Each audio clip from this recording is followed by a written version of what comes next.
profeta que é profeta, ele chega em terra seca e diz: a partir de hoje vai acontecer milagre.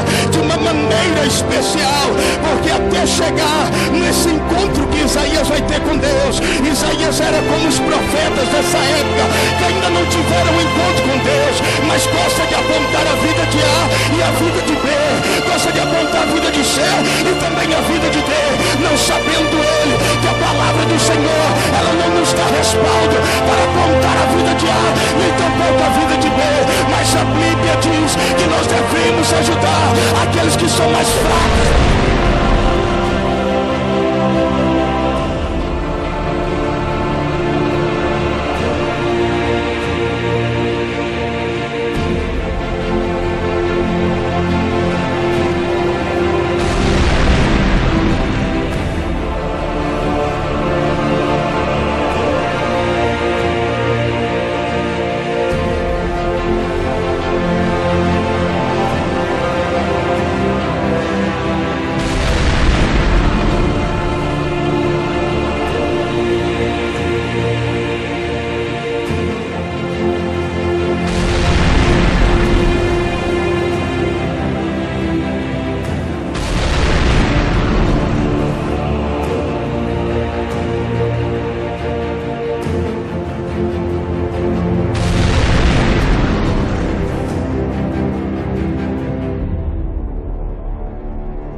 Abra sua Bíblia aqui em Lucas.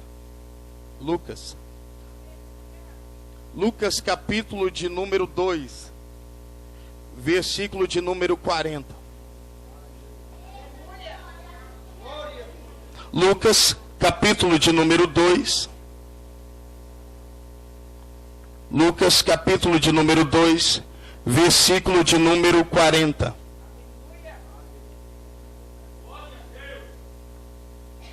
Amém? Diz assim: o menino crescia e se fortalecia, enchendo-se de sabedoria, e a graça de Deus estava sobre ele. Vou repetir: o menino crescia e se fortalecia, enchendo-se de sabedoria, e a graça de Deus estava sobre ele. Agora abre Isaías novamente. Isaías 9, versículo 6. Isaías 9, versículo 6.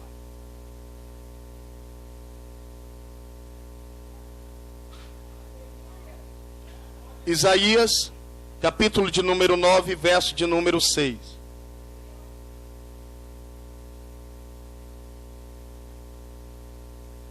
Diz assim a palavra do Senhor, Isaías 9, versículo de número 6.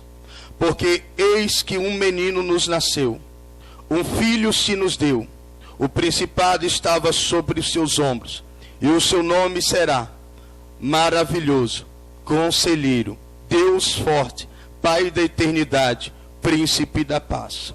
Vou repetir.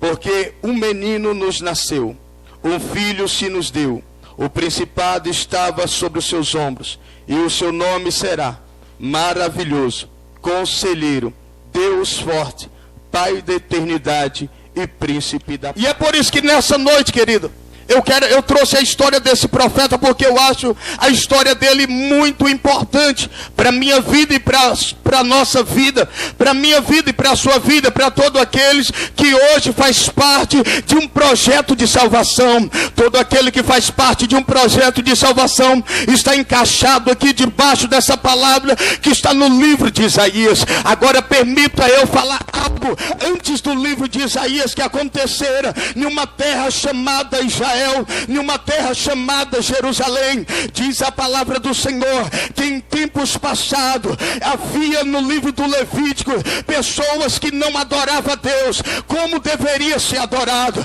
pessoas que adoravam a Deus durante o dia e a Baal durante a noite. Quem não conhece a história dos juízes, quem não conhece a história de muitos desse povo que no decorrer da sua vida se deixou levar pelos convites do inimigo, se deixou levar pelaquilo que o inimigo não tinha a oferecer. É por isso que nessa noite, querido, eu trago essa palavra ao meu e ao seu coração. Eu trago essa palavra porque essa palavra é de suma importância. É aqui neste livro onde vai vir uma coisa muito importante, seja para mim ou seja para você. É Deus que chama agora um profeta chamado Isaías. Diz a palavra do Senhor que haveria ali um parentesco entre Isaías e o rei da época.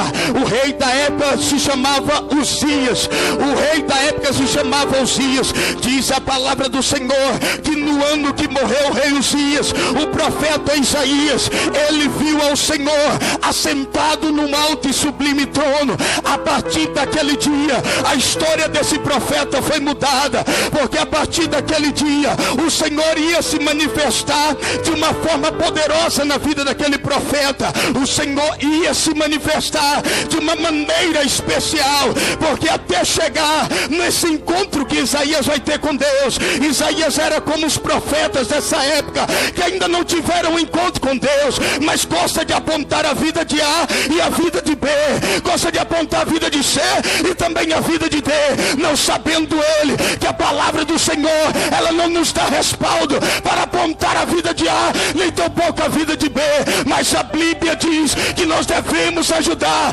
aqueles que são mais fracos na fé. É a Bíblia que nos diz isso. Mas estamos num tempo difícil, aonde aqueles que eram para profetizar o surgimento, o renascimento, profetiza a queda, o fracasso e a ruína.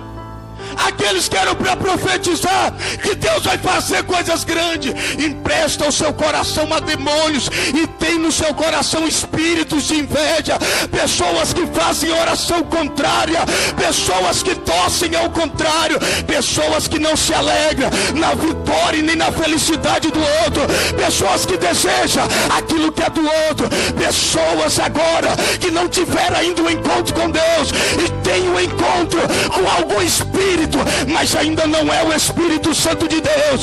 Mas eu garanto que o dia que essas pessoas tiverem um encontro com o Espírito Santo de Deus, a história delas vai ser mudada.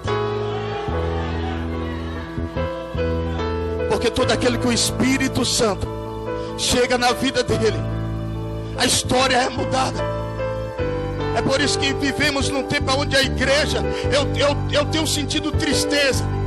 E quando eu prego em algumas igrejas eu sinto saudade, porque eu estou vendo geração de pastores que estão indo, e a nova geração agora é uma geração prostituída.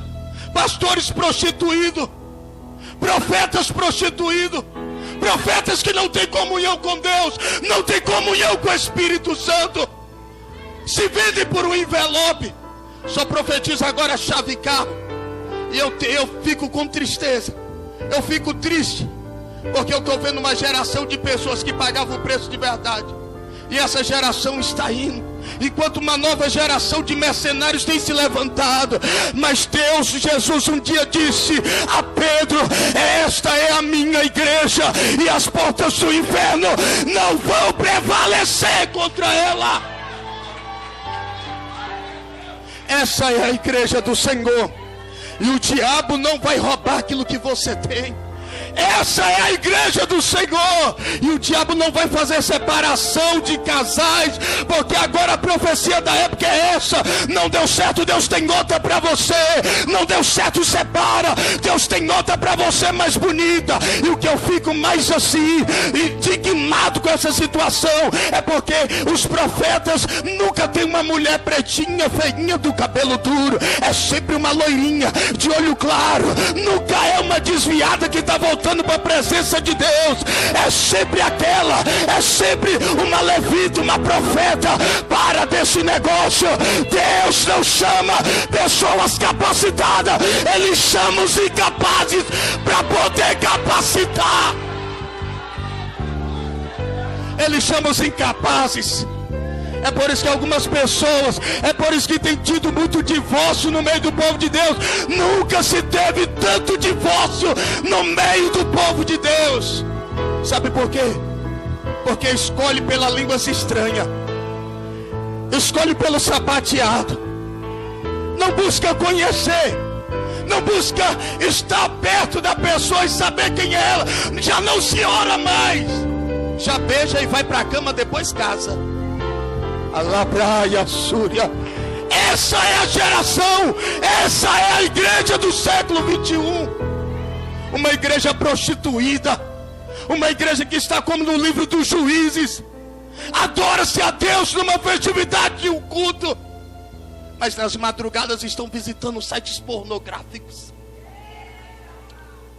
E fora aqueles que pregam aqui, vão ter encontro com prostitutas, tomar ali umas canecas de vinho e um pouquinho de cerveja, e no outro dia aparece com a cara deslavada e coloca a mão sobre a cabeça. E a igreja que agora não ora permite essas pessoas se levantar. Sabe para que Deus me chamou aqui? Para nós fazermos desse início dessa festa algo diferente. Não temos que dar espaço a esse tipo de pessoa. Não temos que dar espaço a esses tipos de profetas que não têm comunhão com Deus. É chegado o tempo de Deus te levantar nessa terra. É chegado o tempo de Deus tirar lá dos bastidores. É chegado o tempo de Deus tirar lá do fundo da igreja. É chegado o tempo de Deus levantar as menininhas do coral. É chegado o tempo de Deus levantar a criança. É chegado o tempo da obra de Deus crescer com sabedoria. Alabraia, subicandaramanaya, sé. Mas você sabe o que é que eu fico alegre com Deus? Eu fico alegre com Deus que toda vez que Deus vê que a igreja está prostituída, a noiva está prostituída, a noiva adora a Deus e adora demônios. Toda vez que Deus vê que a igreja está prostituída, Deus sempre levanta profeta para indicar à igreja o caminho da salvação. Deus vai sempre levantar profeta para dizer que há uma esperança, ainda há uma luz no fim do túnel. E quando aqui o povo estava em desespero, o povo adorando a demônios, é Deus que chamou um playboyzinho chamado Isaías, sobrinho do rei Uzias. E Deus: olha, playboy, eu vou mudar a tua situação a partir de hoje. A partir de hoje tu vai ser profeta de verdade. A partir de hoje, Isaías, eu vou marcar a sua história. A partir de hoje, Isaías, eu vou marcar a sua vida. Porque a partir de hoje eu te revelo algo de muito poderoso. Escreva, Isaías: eis que um menino vos nasceu, um filho se nos deu. O principado estava sobre os seus ombros, e o seu nome será Maravilhoso, Conselheiro, Deus Forte, Pai da Eternidade e Príncipe da Paz. E você sabe o que eu acho bacana na palavra do Senhor? É pessoas que nunca andaram junto vão falar a mesma coisa. Aí você vai ver no Novo Testamento uma virgem chamada Maria, na cidade de Belém. Ela agora dá luz em muita dificuldade, em muita perseguição. Há uma criança agora e vai colocar o seu nome de Jesus, ou Emanuel.